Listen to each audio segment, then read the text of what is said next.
নমস্কার, আমি অ্যাস্ট্রোলজার অঞ্জু গাঙ্গুলি। আজকে বেনারসের একটি ঘাট নিয়ে আজকে আমি বলবো। 84টি ঘাটের মধ্যে অন্যতম একটি ঘাট ওশি ঘাট। এই ওশি ঘাটটি হচ্ছে দুটি নদীর সঙ্গমস্থল, অর্থাৎ বরুণা এবং ওশি দুটি নদীর সঙ্গমস্থল, এবং নদীর উৎপত্তির পেছনে কিন্তু একটি পৌরাণিক কাহিনী রয়েছে।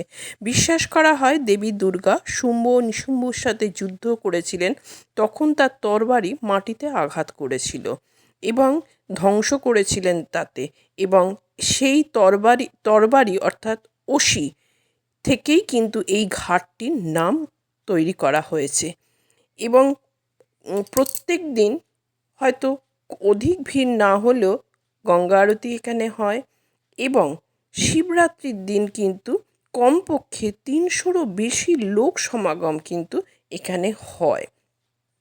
এবং এটি কে কিন্তু ভীষণভাবেই নদী প্রবাহিত স্থান হিসেবে কিন্তু প্রসিদ্ধ এবং শান্তি প্রশস্তির জায়গা বলা হয়। নমস্কার।